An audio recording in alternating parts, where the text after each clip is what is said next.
Balanced Druid in Season 3 is all about Lunar Eclipse. It's one of the easiest specs to pick up for Mythic Plus, but if you want to do real damage, you need to understand how the build actually works. This video covers the Mythic Plus Balanced Druid build using the Elune's chosen hero talent. It's built around Starfire, Fury of Elune, and keeping your dots up for consistent Astral power generation. I'll explain what makes this build different, how the hero talent and tier set work together, and the logic behind your rotation so you know why you press each button. So let's start with our main mechanic called Eclipse. There are two types in the game, Solar and Lunar. With Lunar Calling, you will only enter Lunar Eclipse, so you don't have to worry about the other one. To enter it, you cast Wrath twice, the window runs its course, it ends, and then you cast Wrath twice again to get back in. That's pretty much the main mechanic we'll play around as a balanced druid. Inside of Lunar Eclipse, your main cast is Starfire, since Lunar Eclipse buffs your arcane spells. So your goal is pretty simple. You want to fit as many Starfire casts as you can while the lunar window is up.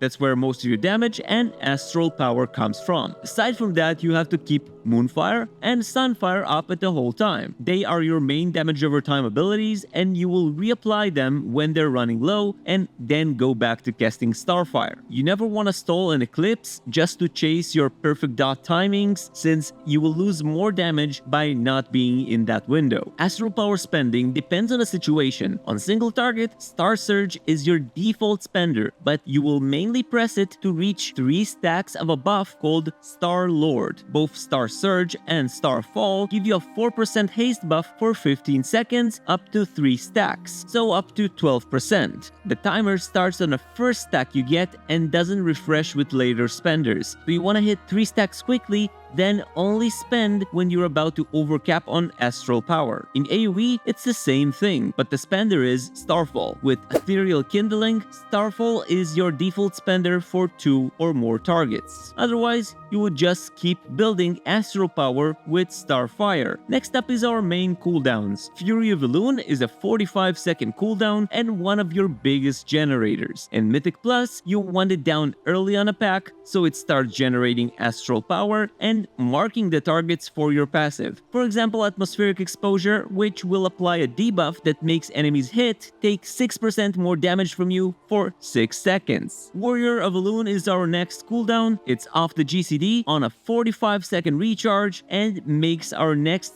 3 Starfires instant, while also giving extra astral power. You would use it inside Lunar Eclipse to jam those Starfires in your window, or to keep casting while you move. One note with Dream State, which comes from our talent Nature's Grace, when you re-enter Lunar Eclipse, your next 2 Starfire or Wrath casts are already faster. Let these 2 go first, then hit Warrior of Elune for the next 3 instants so you don't overlap the effects. A good way to do this is with a macro that cancels Dream State right as you cast Wrath, so it won't eat the buff. So basically, you want to set up a fresh Dream State, cancel your out of combat Dream State, then Q2 Wrath cast while the tank walks in. As you enter combat, you will hit Lunar Eclipse, then you gain a new Dream State from the Enter Combat trigger, so after you've spread your dots, you already have 2 fast Starfires ready. You can use this macro instead of your Wrath keybind.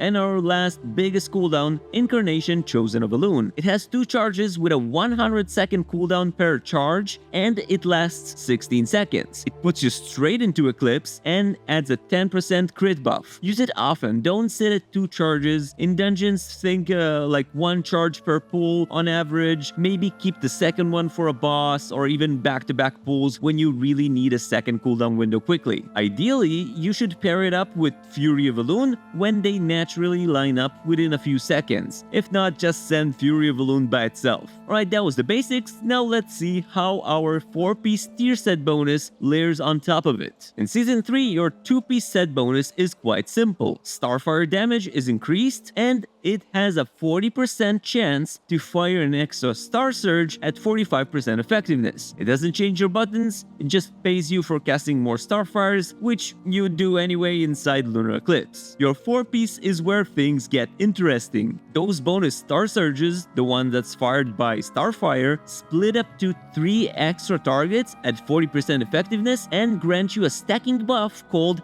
gathering Moonlight. Casting Fury of Elune consumes all stacks for a 4% damage buff per stack for 12 seconds. So what you do with it in practice is you build stacks by doing what you already do and get into Lunar Eclipse, then cast Starfire to generate stacks, and then spend those stacks with Fury of Elune. If gathering Moonlight is just about to fall off and Fury of Elune is ready, press Fury of Elune even outside of Incarnation to convert those stacks before they expire. Got it? Good. Now we can quickly go over our single target priority and the opener right after it. On single target, keep Eclipse cycles clean and don't cap on Astral power. Start with 2 Wrath casts to enter Lunar Eclipse, and whenever the window ends, you do it again to go back in. Outside of those 2 Wraths per cycle, your filler spell is again Starfire. Once you're inside Eclipse, your next priority is to keep Moonfire and Sunfire running. Refresh them inside the pandemic window just a few seconds before they expire. Your next priority is to spend Astral power on Starsurge, but only when it matters, so it means to get to 3 Starlord stacks, avoid overcapping, or just do something while moving. Use Fury of Elune with Incarnation when the timings align, otherwise send Fury of Elune on cooldown. Warrior of Elune goes after you've spent your Dream State stacks inside of Eclipse, just to use those instant Starfires and keep your GCDs tight. So your single target opener on the boss looks something like this. Pre-pull, double Wrath into a Lunar Eclipse, apply Moonfire and Starfire, press Incarnation with Fury of Elune on the boss, from there spend Starsurge to get or to maintain 3 Starlord stacks, and fill with Starfire. In AoE, about the same logic applies with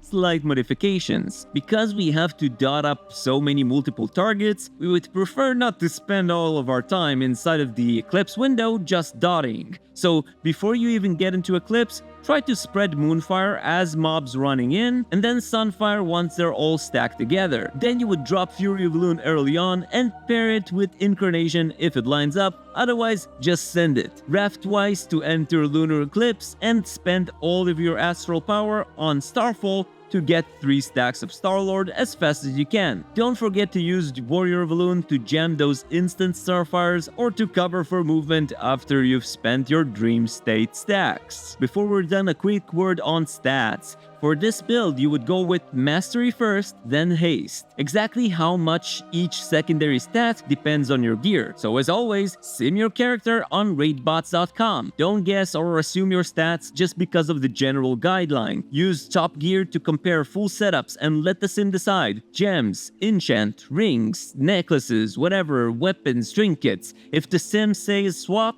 you swap. The talent import string for this build is in the description. The WeakAura I'm using is also linked there so you can copy the UI. If you have any questions, let me know in the comments below and I'll try to answer as many as I can. If this helped, like the video and subscribe for more World of Warcraft guides just like this one. As always, I want to thank you all so much for watching and I'll see you next time.